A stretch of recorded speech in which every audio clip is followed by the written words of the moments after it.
Kā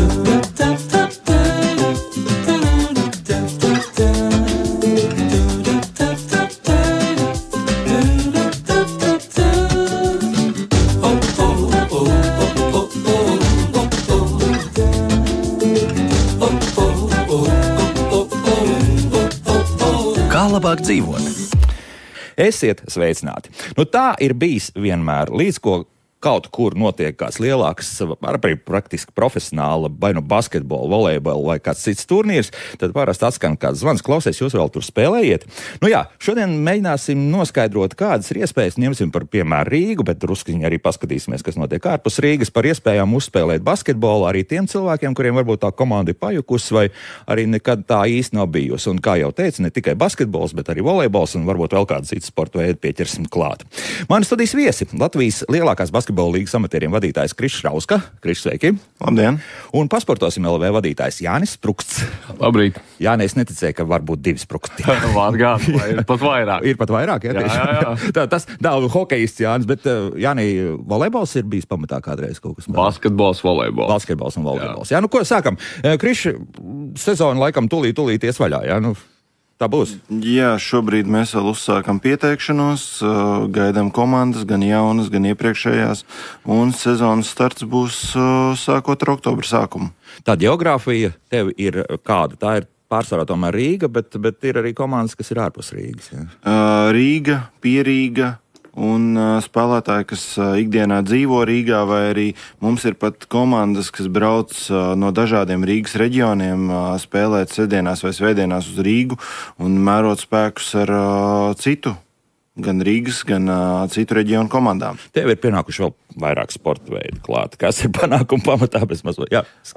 Kas ir? Tur mazliet savādāk ir, ka mēs kopā ar dombiedriem gan no hokeja, gan no volejbola izveidojām kopīgu platformu entuziasti, un attiecīgi mēs visi trīs sporti brālīgi ejam kopā un mēģinam kaut kādā veidā viens ar otru attīstīt attiecīgi entuziastu amatieru sportu un padarīt to profesionālāku.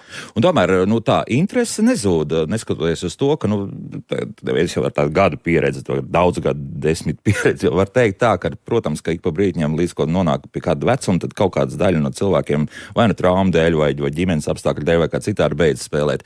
Tas joprojām ir jaunatnes sports tomēr, vai ir tādi, ko mēs varam uzskatīt arī par veterāniem, tie turpina basketbolu spēlēt un tikai... Mums tas diapazons ir ļoti plašs. Mums spēlē gan jaunieši, kas tikko pabeiguši sporta skolu, gan pieauguši cilvēki, kuriem ir 30 līdz 40 gadi. Mums spēlē gan arī veterāni, kuriem jau ir pie 70 gadiem, gan tēvi ar dēliem, kuriem ir 15, 16 gadi, kuri vēlas uzspēlēt ar saviem vecākiem.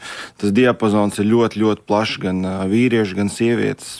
Un, teiksim, tā arī tas līgas sadalījums ir tā, augšgals tur ir, neteiksim, ka ļoti profesionāli, bet katrā gadījumā tie ir augstas raudzes basketbolisti, kas tev tur ir, jā vai ne? Tie ir gan izbijušie Latvijas izlases spēlētāji, tie ir gan spēlētāji, kuri ir augstākajā līgā spēlējuši, gan šobrīd spēlē 2. līgā pēc spēka, 3. līgā pēc spēka, ir dažādi. Tā kā gluži nevar to nosaukt pilnīgi par tādu pilnīgi amatieru, bet ir arī apakšējās divīzijas, kurās var spēlēt arī spēlētāji, kuri ir tikko sajutuši to kāri, pašiem pamēģināt uzspēlēt basketbolu, iziet ārā no treniņu režīma un beidzot paspēkoties ar citiem un saprast, kāds ir viņu līmenis. Kā tās komandas tiek saliktas kopā, paši izveido un tad nāk pie tevis ar pieteikumu?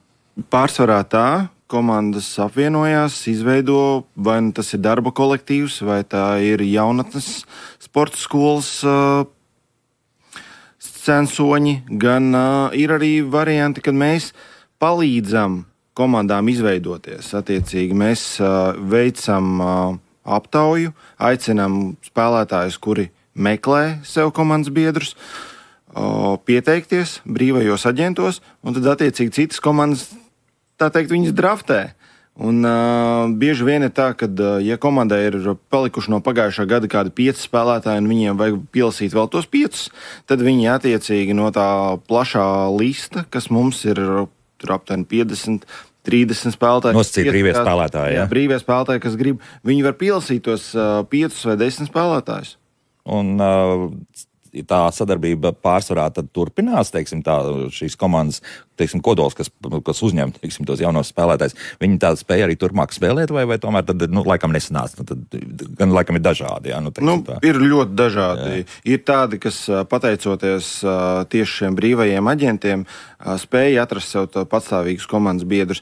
Un mums ir arī īstenībā tāda laba pieredze, ka mums ļoti daudz arī raksta ārzemju cilvēki, kas ir pārcēluši šeit, vai nu viņi studē, vai nu viņi šeit strādā, un viņi meklē vietu, kur viņi varētu uzspēlēt basketbolu. Viens tas ir treniņi, otrs tas ir sacensības, un dažādāk ir. Tā kā mums ir daudz gadu laikā bijuši dažādu valstu pārstāvi. Un, principā, te nav svarīgs kāds sporta veids, visur apmēram tā sistēma ir viena tā pati, ja? Jā, atšķirās tikai valstis, jo, pieņemsim, hokejistiem, cik es zinu, tur arī karavīri spēlē kanādieši, jā, kas grib izmēģināt hokejā spēkus, un tad viņiem ir lieliska platforma, kur to izdarīt. Un tagad arī iespējams kāds soms te mums parādīsies, tad tie jau arī noteikti spēlēs gan volejbolu, gan hokeju, vai ne? Citādāk, jā. Labi, tagad Jāni, šis koncepts, es to uzzināju no mūsu pašu kolēģa.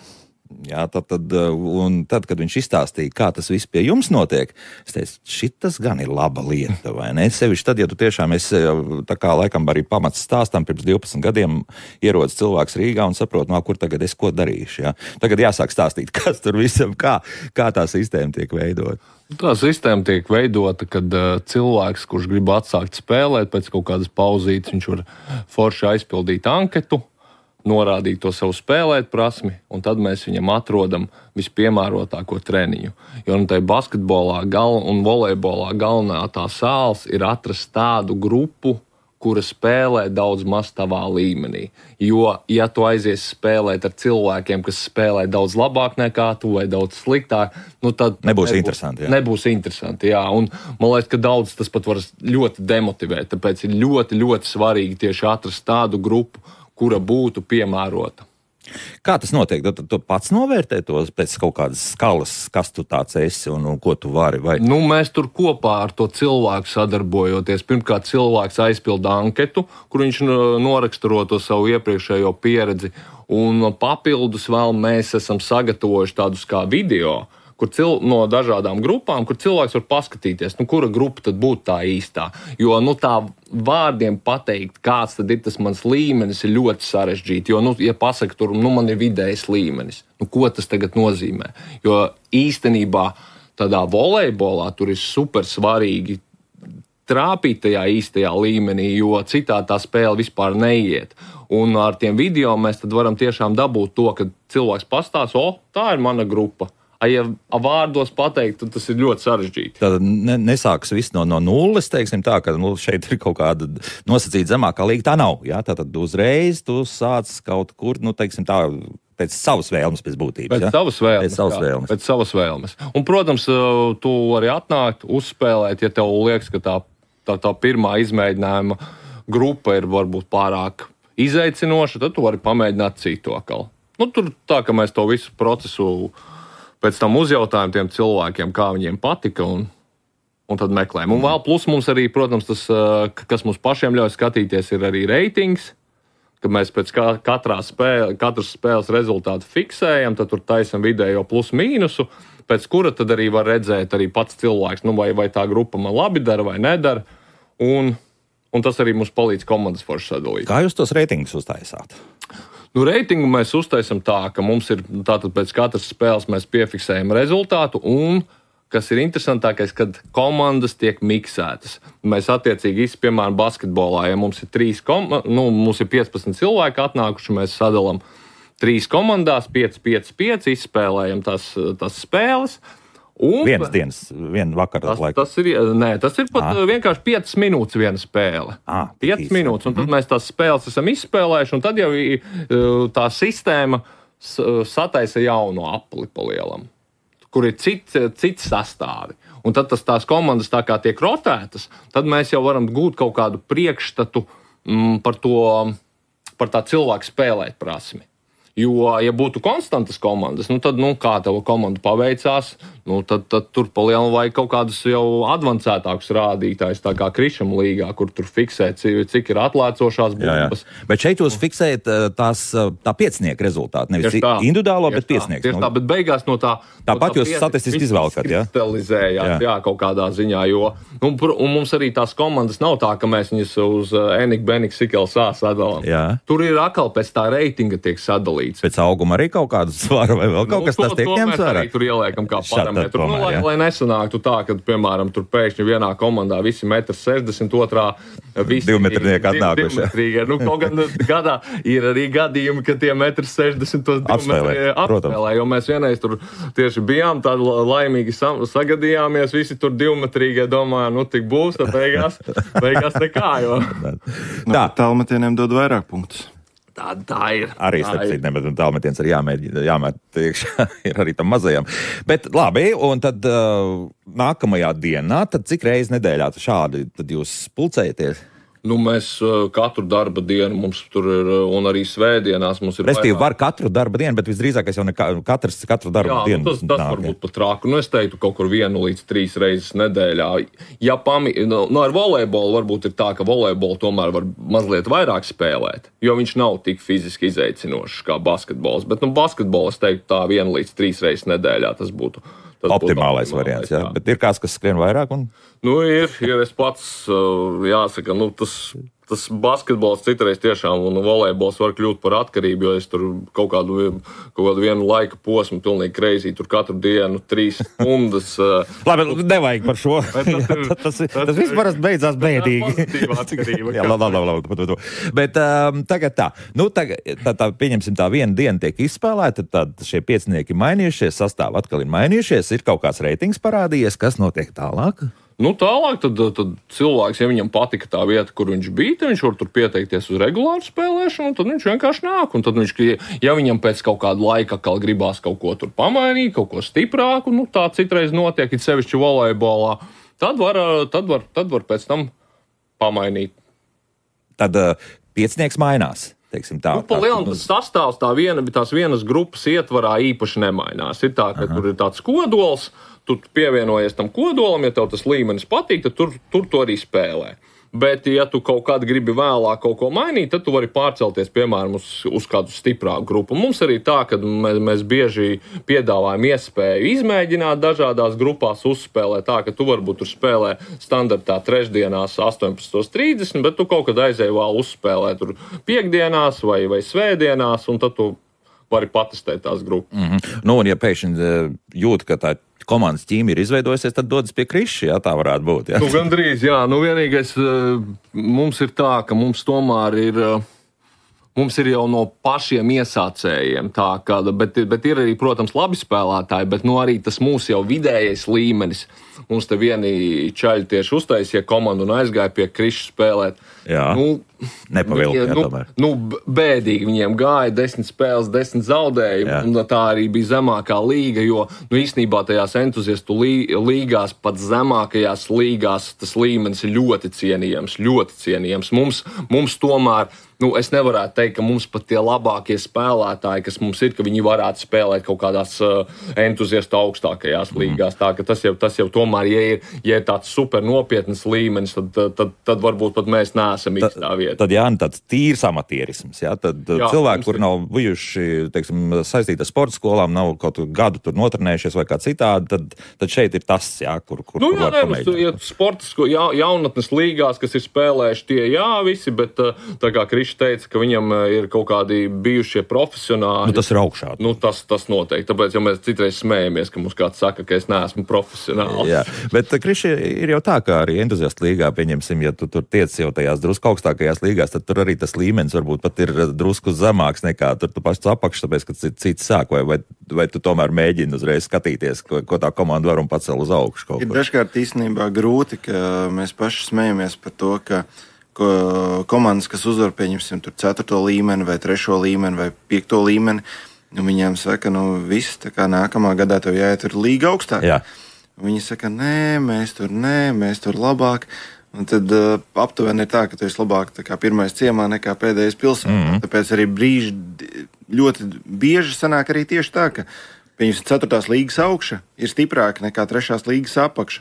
Un ar to grūti ir cīnīties, bet mēs mēģinām kaut kādā arī veidā taisīt algoritmus, pamainīt izspēles sistēmas, ar kurām tās komandas būs spiestas mainīt to un arī izkristalizēt.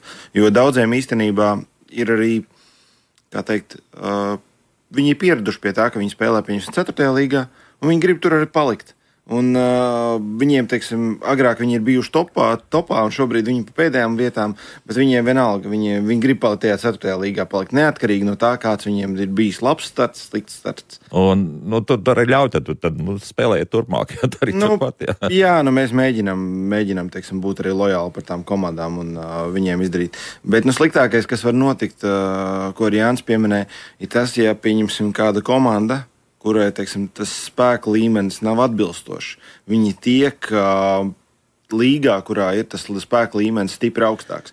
Un pagājušā gadā mums bija tā, ka viena komanda bija nokavējusi pieteikšanos.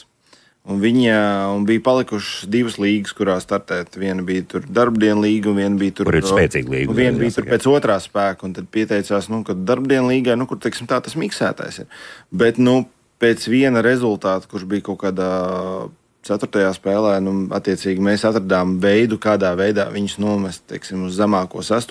līmeni. Tur bija plus 60 vai plus 70, jā? Diemžēl nē. Vēl vairāk, jā? Diemžēl nē, tas bija tur līgas rekords, tur bija rezultāts 201 pret 12. Oi, jā. Tad mēs attiecīgi ar komandu un spējot arī, teiksim, pamainīt mazliet tur izspēles sistēmu, atradām veidu, kādā veidā uztaisīt tā, ka arī tai komandai otrā posmā jau bija tie rezultāti jau stipri labāki, viņiem bija stipri interesantāk, uzvaras vēl nebija, bet tomēr komandai, teiksim, tas cīņas pars ir joprojām palicis. Un viņi jau, teiksim, no pagājušā gada ir ņēmuši pieredzi un jau laicīgi jau piesakās nākamajai sezonai tieši zemākajā līgā un negaida to brīdi, ka viņi ir nokavējuši un ka vietas ir pilnas, jo mums, diemžēl, ir tā, ka mums ir noteikts limitēts skaits un katru gadu mums ir kaut kādas 4-5 komandas, kurām, diemžēl, mums ir jāpasaka, ka jūs neesat paspējuši noteiktajā termiņā izdarīt to, un mums, attiecīgi, tās līgas ir pilnas, un kaut kādas augstākās līgās vēl paliek vietas, bet tajās zemākajās tur ir pārpildīts. Tad apmēram tas līmenis tad izlīdzinās arī tajos, un tur, kur viņi vēlas spēlēt, tur arī vēlas spēlēt. Par pāriem sporta veidiem ir līdzīgi?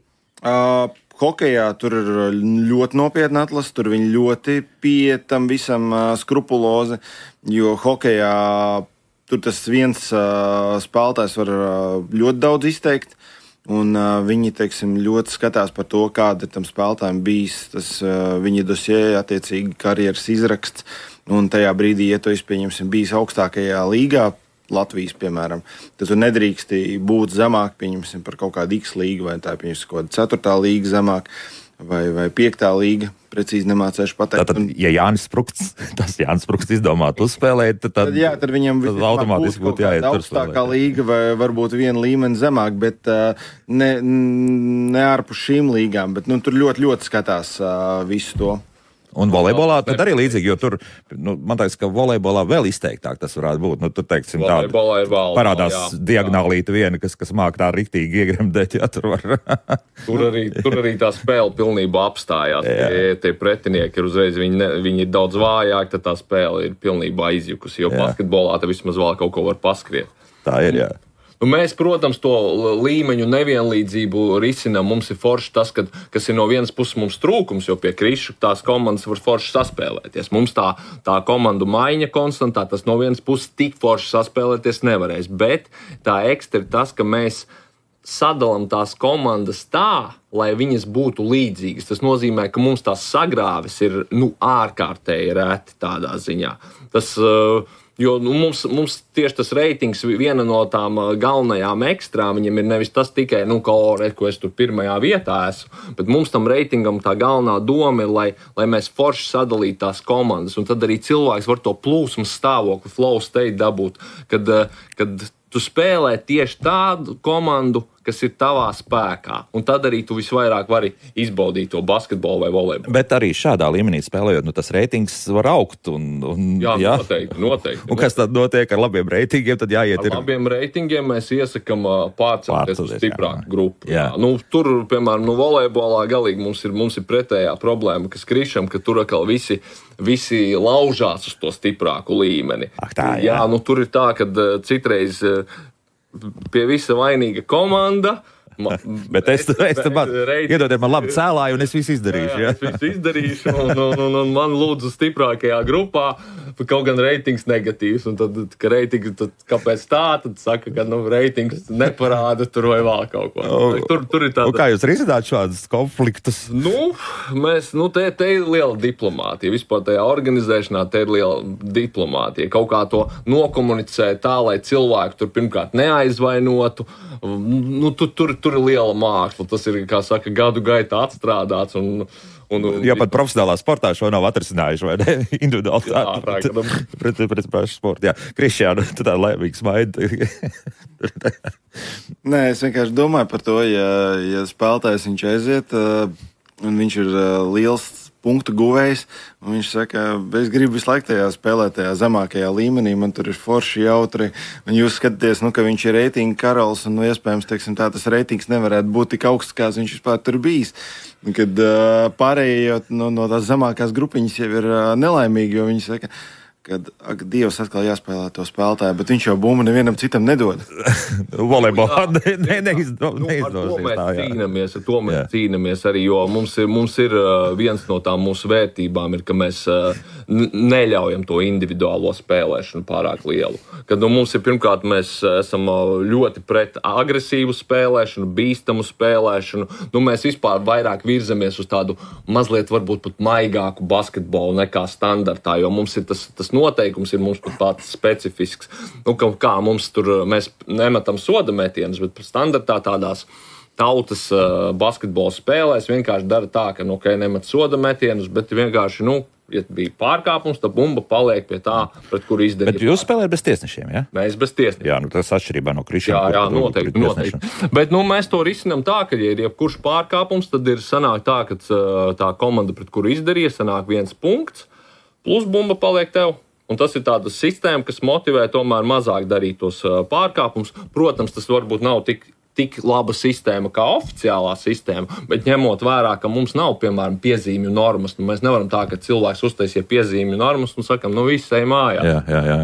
Nospēlējis treniņu līdz galam, jā. Bet tai pašā laikā, ja nav nekādas sankcijas, tad atkal sanāk tā, ka es esmu bijis treniņos, kur tur nevis basketbols, bet regbijs, ka apmēram tu tur apspēlē to cilvēku, viņš tevi no aizmuguras parauj atpakaļ, vai tur daudza visu laiku ar roku. Respektīvi, rūpības tiek izslēgts ar šo +1 pēc būtības. Jā, un arī, protams, ar to, ka ja kāds pasaka, ka kāds vienkārši bīstami spēlē, jo citreiz jau var arī netaisīt pārkāpumu, bet vienkārši spēlēt bīstami, kaut kur tur lidot, taisīt, tur apmēram Denisa Rodmana stilā spēlēt, pret to tas mums īsti nepatīk. Un savukārt volejbolā tīkla skaršana laikam... Jā, vai gāšanās otrā pusē, kas ir atkal, jo citādi volejbolam jau nevajadzētu būt kontakta sporta veidu, bet ja viņš kļūst par kontakta sporta veidu, tad jau ir liela problēma. Tad liekam, negluži punktu, bet tā, pauzi. Jā, tur mēs vienkārši tad runājam ar cilvēkiem. Bet nāks kādu arī tiešām diskvalificēt un teikt, ka šoreiz šajā līgā...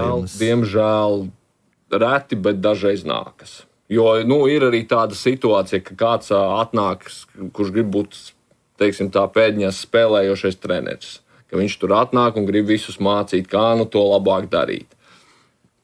Citreiz tie padomi ir labi, citreiz viņi nav nemaz tik labi, un arī tas veids, kā viņi tiek pasniegti, citiem nosita to entuziasmu. Un tāds viens, kā saka, sapuvis ābols, var uzreiz visu tās grupas mikroklimatu sabojāt. Un tad mēs, protams, nav tā viss tur pārkāpums, mēs tevi tur atskaitam, bet mēs mēģinam ar cilvēku tā kā sazināties, ka ir problēma, ka ir sūdzības, jā. Jā, un tad skatāmies, kā cilvēks reaģē, vai viņš to ņem vērā, vai neņem vērā, un vairumā gadījumā jau izdodas nonākt līdz kaut kādam bet ir situācijas, ka nav. Bet tas ir ļoti svarīgi, jo tiešām viens cilvēks var pilnīgi izmainīt to sajūtu. Mikroklimatu, jā, kurš tomēr draudzībai ir pamats un tas ir būtiskākais. Labi, šobrīd laiks mūzikai, pēc mūzikas arī paklausīsimies kādu ierakstu, respektīvi, lai mēs nerunātu tikai par Rīgu un pie Rīgu un arī varbūt tādiem entuziastiem, kas ir gatavi braukt uz Rīgu.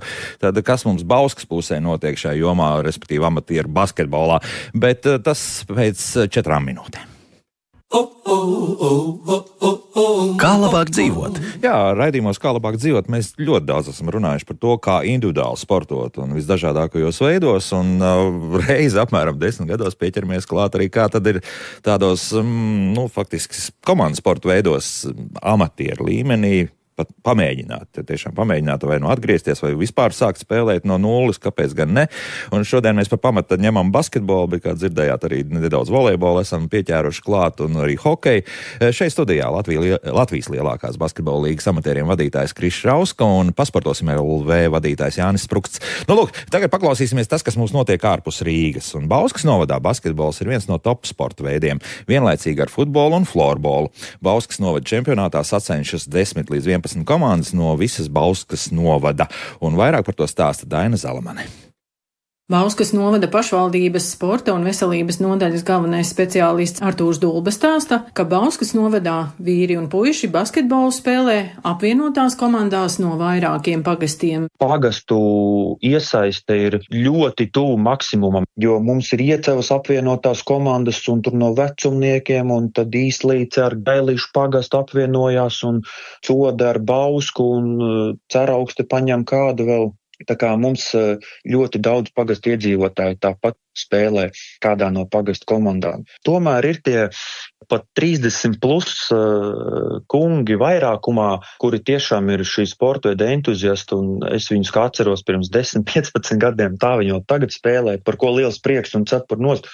Un tāpat laikā nāk arī jaunie iekšā, kuri meistarības ziņā ir ļoti talantīgi un spēcīgi, kas neiedarbībā ar šiem pieredzi bagātākajiem basketbolistiem dod arī to rezultātu. Jo nereti tos labākos rezultātus uzrāda komandas, kurām ir pieredze plus jaunības, trakums, ātrums un fiziskā izturība. Ārnis Simpsons ikdienā strādā celtniecībā, bet basketbolu spēlē jau kopš sākuma skolas. Tas aizsākās 2. klasē un vēl joprojām spēlēju. Patreiz man ir 41, tas jau ir kaut kādi 35 gadi varētu būt. Tas ir kā hobijs un arī kā lieta, kas disciplinē un nevar atslābt, lai tiktu jaunajiem līdzi, un līdz ar to caur prieku viss notiek. Mēs treniņu laikā spēlējam gan futbolu, florbolu, rokas bumbu un volejbolu. Nekas nav svešs.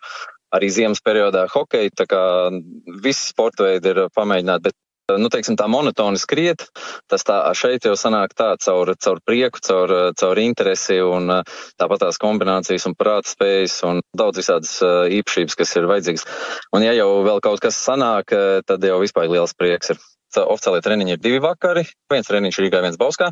Gan arī, kas ir novada mači, jau vairākus gadus spēlēja arī veterānos, pārstāvot Bauskas novadu un arī Rambrentu līga. Kādreiz viņi bija LBL 2. Kas ir 2. līga, 1. līgas basketbola līgas.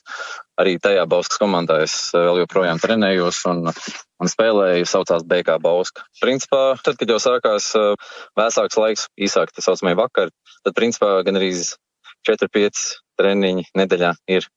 Arī ģimene visi ir sportiski, meita vieglietika, dēls basketbolu un tagad jau arī Rīgas komandā un tagad BK Ogri spēlēs. Un sieva ir pedagoģe tieši sporta jautājumos, tā kā visi esam iekšā sportā. Vēl laikam tā saucās tā kustība, tā dzīvība, un ja veselība ļaus un tā, tad cik ilgi varēs tik darīs. Artūrs Dulba no Bauskas novada pašvaldības stāsta, ka neskatoties uz to, ka basketbols ir komandas spēle, daudzi baušķinieki brīvajā laikā pametā bumbu grozā arī individuāli. Kas mums Bauskas nodā ir fantastiski. Mums ir ļoti daudz āra sporta laukumu un viņi visi ir pieejami bez maksas. Jā, ir tādi, kuri 10. vakarā slēdzas ciet, respektīvi vārtiņus aizslēdz un palūdz visiem pamest šo teritoriju, bet ir arī tādi, kas lien atpakaļ.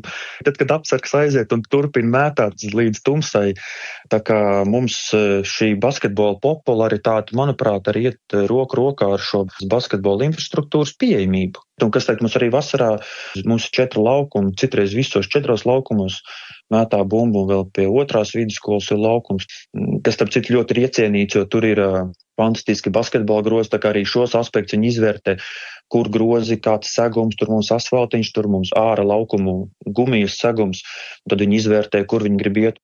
Nu jā, bet tas vasarā, vai ne? Un te mēs esam nonākuši pie viena tāda diezgan nopietna punkta, ir tas sporta zāļu pieejamība. Jāni, kā tas tiek risināts? Tas ir izaicinājums. Tur ir pa lielam pacietību, jo mēs, protams, vēlētos, lai mums būtu vēl vairāk apkaimēs. Bet, tas sporta zāles, diemžēl, viņas ir aizpildīts ar pulciņiem un citām lietām, tā, ka ir diezgan sarežģīti atrast tās sporta zāles. Un kā jūs to risināt? Mēs pacietīgi gaidām, ka kāds rops parādās, tad mēs viņu aizņemam un tā arī tur gadiem spēlējam. Un tad sanāk tomēr, ka kādam ir jābrauc uz otro Rīgas galu, pieņemsim. Jā? Tik traki nav, jo mums ir gan Pārdaugavā, gan Teikā, gan centrā. Centrs ir vislabākā vieta, jo tur tad var no visiem galiem braukt, bet nav gluži tā, ka jābrauc. To sporta zāļi tik, cik ir. Un tās ir daudzas ir labas, bet dārgas. Tā tas ir. Tā tas ir. Bet mums ir labs apmeklējums, tā ka mēs varam to tad arī, kā saka, pacelt. Jā, Krišs, komandas kaut kā atrasina savus mājas jautājumus, teiksim, tā spēļu. Darbdienās ar zālēm joprojām ir slikti, jo Rīgā ir viņas maz, ir grūti atrast. Daudzām komandām mēs palīdzam atrast zāles. Dažkārt mēs runājam ar pretiniekiem, varbūt viņi var 2 reizes nospēlēt pret kādu komandu, kurai nav īstās zāles, un viņi var savstarpēji atlīdzināt attiecīgi tiem maiņiem par to laiku, par to zāles izmantošanas laiku. Bet mums, teiksim, vairāk spēles notiek brīvdienās, kur mēs attiecīgi nodrošinām zāli. Un tur mums tā zāle ir vajadzīga aptuveni no 9 rītā līdz 10 vakarā. Un tad dažkārt ir tā sāpe, ka mēs īsti nevaram atrast tās zāles. Pašvaldības zāles ir diezgan finansiāli dārgas. Respektīvi skolas, jā? Jā, un pašvaldība mums pēc Covid sagādāja tur arī vienā sezonā mazlietiņā tādu kā pārsteigumu negatīvā ziņā, jo viņi sezonas vidū, kaut kādā februārī, izdomāja, ka Rīgas zālē mēs pacelsim cenu par 70%, kur mēs vispār nebijām gaidījuši, un mēs vispār skatījāmies, kā tas vispār ir iespējams. Un īstenībā tas mums ir, kā teikt, nesaprotami, kāpēc visur tiek sludināts, ka tautas sports ir svarīgs, kustieties un tā tālāk, bet tāpat laikā jūs paņemat un uzliekat lielas cenas, lielas izmaksas, un daudz zāles mēs bijām spiest aiziet no viņām, jo vienkārši tās izmaksas ir nepaceļamas. Jā, un mēs joprojām redzam, ka tās zāles, agrāk mēs izmantojām viņas no 9 rītā līdz 10 vakarā. Šobrīd labi, ja tur ir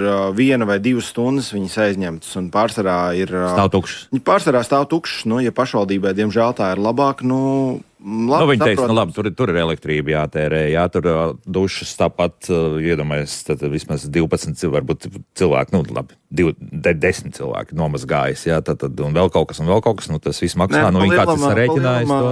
Pie lielam elektrību ūdens, iespējams vēl nolietojams. Tās ir tie 3 komponentes, kuras tām pašvaldības zālēm ir jāsadz, jo pārsvarā apsargs tur ir, siltuma tāpat tās maksā, pārējās uzturēšanas izmaksas tāpatās ir, jo tās ir attiecīgi skolas zāles, un tur nevar arī nogriezt tur siltumu, un brīvdienās viņi būs pilnībā augsts vai nepieejams vai vēl kaut kas. Tāpat laikā tev ir zāle, kur tu varētu izmantot, bet tāpat laikā mums ir ļoti labas sadarbības ar citām pašvaldībām, un diemžēl mēs esam spiesti izbraukt ārā no Rīgas, lai spēlētu citās zālēs, un es gribu pateikt lielu paldies Ādažu pašvaldībai, kas ir diezgan pretīm nākoša un saprotoša. Un, attiecīgi, viena no zālēm, kur mēs aizvedam, ir Ādažu.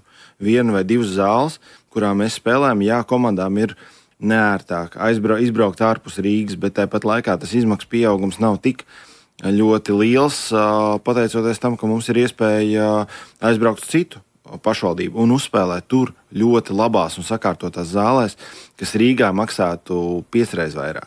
Te viens paradoks, par to Edgars mums jau ir uzrakstījis, noteikti jūs varēsiet komentēt. Fakultatīvā basketbola pieejamība skolās ilgstoši bijusi katastrofāla. Kāpēc bērns savā skolā netiek zālē basīt uzspēlēt pēc stundām? Vienīgā iespēja ilgstoši ir bijusi tikai par maksu. Uzskat, ka visās skolās jābūt obligātai sportošanai pēc stundām vienādā līmenī vai sporta veidā. Galvenais, lai bērns ir ieinteresēts un kustas. Tas liekas ir no direktora atkarīgs, ka tās pāris stundas noteikti, ka tur var būt arī tukšs pirms nāk sporta skolas un tā tālāk. Ir skolas, kuras vienkārši negrib izīrēt zāles. Viņiem ir zāle tukša, bet viņi vienkārši negrib tur to visu krāmēšanos, un tad viņi viņas neiznomā vispār. Bet, pa bērniem runājot, bērniem tiešām prasītos arī vairāk kaut kādi basketbola treniņi un arī kaut kā valstiski varbūt to vajadzētu organizēt arī un ne tikai spiest uz to, lai mēs visus pa profesionāļiem padaram, bet arī līdzīgi tā kā mums ir pieaugušiem prasītos bērniem, ka būtu kaut kā arī pa grupām salikts un kad varbūt ir grupas, kur nav mērķis uzreiz kļūt par kaut kādu NBA basketbols. Respektīvi nevis jaunatnes basketbola līga, bet vēl tāds atsevišķs turnīrs, kur pamētāt bumbu. Kuri neplāno nekad būt profesionāļi, kuri tur arī nav gatavi trenēties tur, 5 reizes nedēļā, bet ka viņiem jau iedod bērnībā tādu foršu sajūtu tam basketbolam, jo ko skolas basketbols citreiz sliktu izdara, ir tas, ka tur ir baigais mikslis, tur ir bērni, kas iet kaut kādās basketbola skolās, vai kuram vienkārši ir talants lielāks, un tad viņus laiž uzspēlēt kopā to basīti kopā ar pārējiem. Un tad tie pārējie tur vienkārši skraida, viņiem bumbu neviens nedod, un viņiem liekas, tas basketbols ir kaut kas stulbs. Bet, ja mēs uztaisītu tā pa grupām, kad ir tiešām kaut kāda arī iesācēja grupa bērniem, tad super, tad bērni uzreiz atrod to azartu. Man interesants piemērs, es pie mājas sāku savus daudzstāvu taisīt meitām futbolu. Viņas nav nekāds futbolists, vienkārši bērniem futbolu. Un tur arī tie bērni lielākā daļa, es negribu nekādu futbolu, man riebis futbols, bet beigās, kad viņi uzspēlē līdzīga līmeņa spēlētājiem, tad uzreiz, kad būs futbols, tur kā atkarība uzreiz izveidojas. Sākam atgriezties pie sētas mačiem, ja tā var teikt. Tas, kas kādreiz bija un ka diemžēl tie vietāluņi drusku pabīdīja viss atkal iekšā. Jā. Tas diemžēl tā ir. Krišjā, jā? Nē, principā ir tā, ka amatieru sports virza vispār to visu kustību un veicina gan, profesionālo, gan arī, jauniešu sporta veidus, jo attiecīgi, ja tas vecāks spēlēs basketbolu, volejbolu, hokeju, tad visticamāk arī viņa bērni spēlēs šo sporta veidus vai arī vispār nodarbosies ar kaut kādu sporta veidu. Bet, ja attiecīgi vecāki nesportos, tad ļoti maz iespējamība, kad šis bērns pievērsīsies kādam no sporta veidiem. Tāpēc, principā, amatieri ir tie, kas potenciāli nākotnē spēj nodrošināt šī sporta veida eksistenci. Līdz ar to tas, ko mēs redzam, Latvijas panākumi, tas attiecīgi ir šo vecāku nopelns, kuri attiecīgi savus bērnus ir veduši, spējuši ieinteresēt.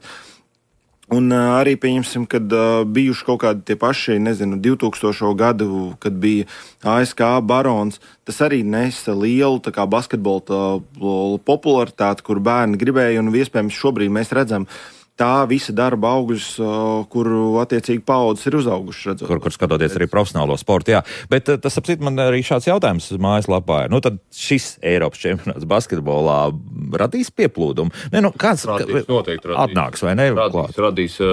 Tādā ziņā basketbola tie mūsu sasniegumi ir īpaši svarīgi tautas sportam, jo ja tādos specializētākos sporta veidos mēs gūstam panākumus, tas tomēr nedod tādu pienesumu. Kā piemēram bobslejs pieņemsim. Nebūs tā, ka tur bērni pēkšņi visi sēdīs 4. Kaut gan kamariņu sportā laikam viņiem tur parādoties finanšu līdzekļi un vēl kaut kas viņiem arī tā masveidība arī pieaug. Jā, bet tas vairs nebūs tautas sports, tas varbūt būs tā, ka bērni varbūt domās, ka varētu kļūt par profesionāliem kamariņu sportistiem, bet savukārt, basketbols te ideāli, jo mēs varam pat to just pat ne tikai pēc bērniem, bet pēc pieaugušajiem, ka tik līdzi kaut kādi vēl pie tam vēl labi rezultāti izlasē, tad uzreiz ir daudz vairāk tie... Volejbolā līdzīgi būtu, vai ne?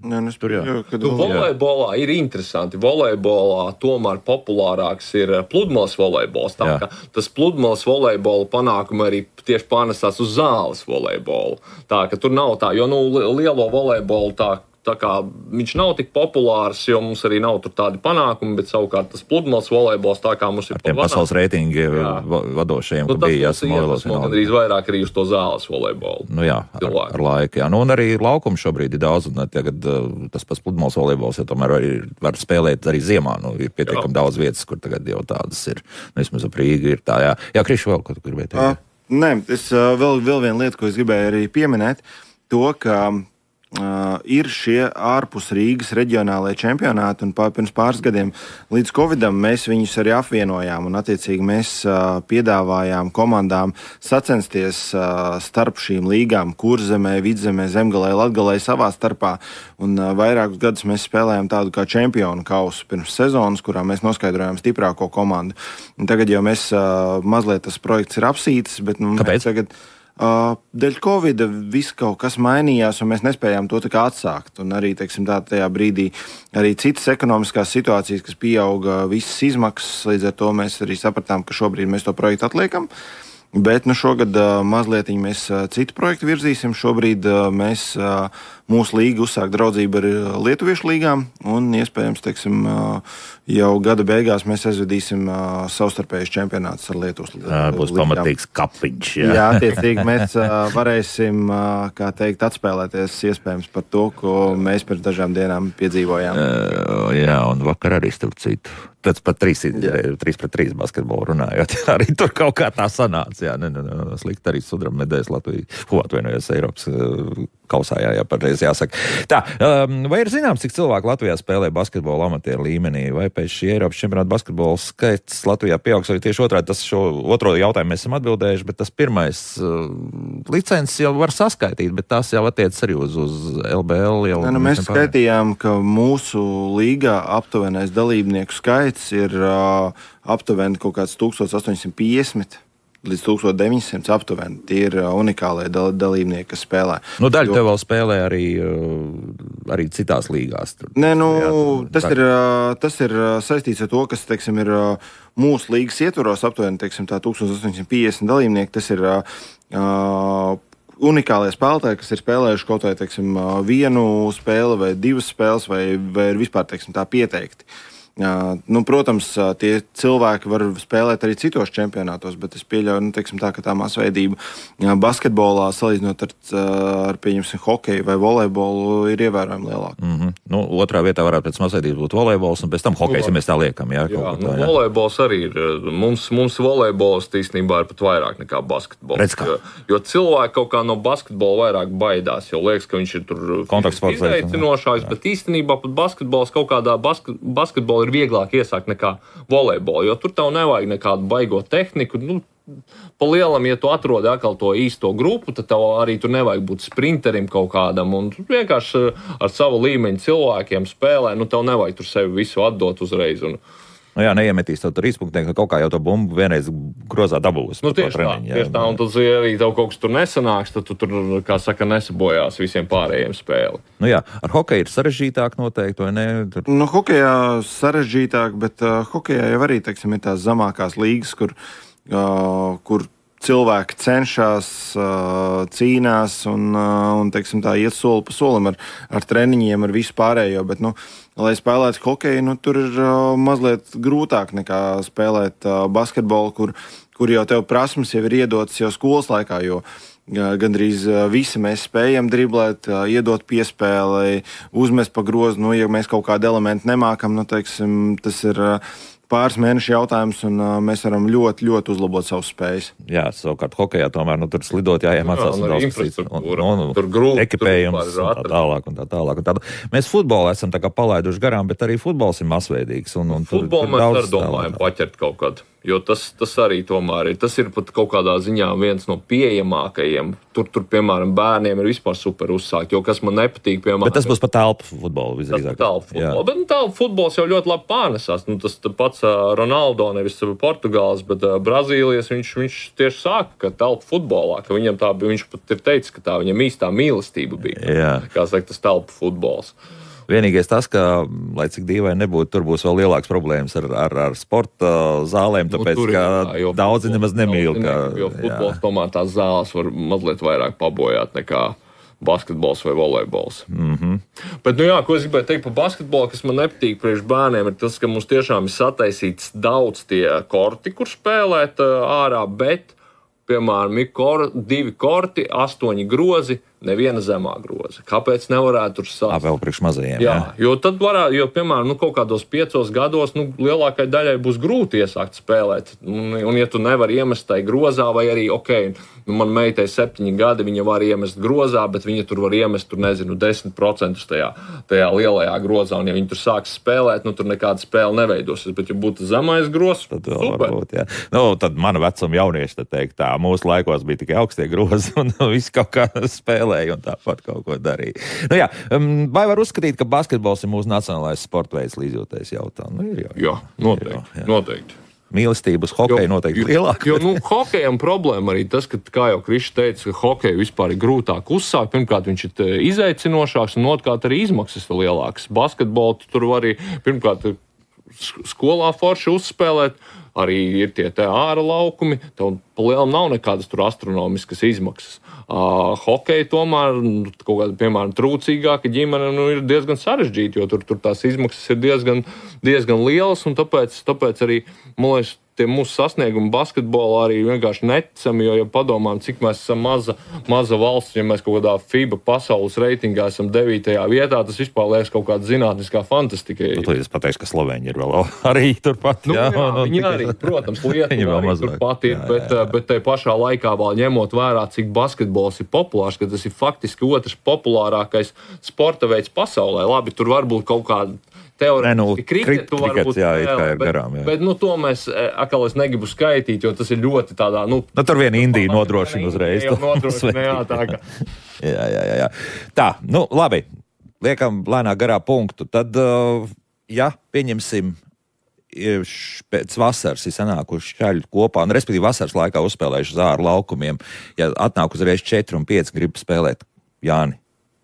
Droši 15. Galvenais nebremzēt, neieslēgt kaut kādu perfekcionismu, jo ir tur tās ieteikumi, ka tur jāsagatavojās, tur jāaiziet pie fizioterapeita un vēl nevajag to visu.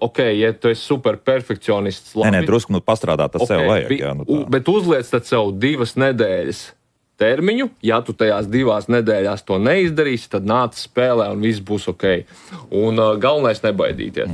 Krišs savukārt te drusku vairāk jāpiestrādā, lai tā komanda izveidotos. Vēl ir laiks. Ja tev nav komanda, tu vari droši rakstīt mums sociālajos kontos, meklējot entuziastu basketbola līga un attiecīgi piesakot sev kā brīvajiem aģentiem, un iespējams mēs palīdzēsim tev atrast tavu nākamo komandu ar lieliskiem komandas biedriem, bet, ja tev jau ir komanda vai arī tu plāno, tad līdz 21. septembrim brīvdienlīgās un līdz 1. oktobrim sieviešu līgā un darbdienlīgā vēl ir iespēja pieteikt komandu, tā kā aicinu negaidīt pēdējo brīdi, lai mēs spētu arī uzņemt jūs.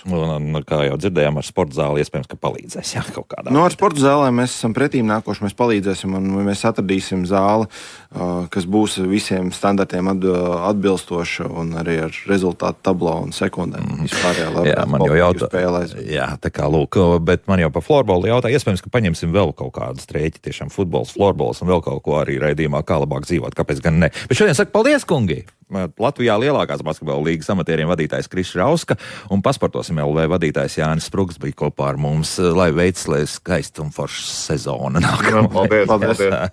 Tiekamies rīt, tad runāsim arī par sportošanu, bet ar suņiem. Jauka diena visiem un tā.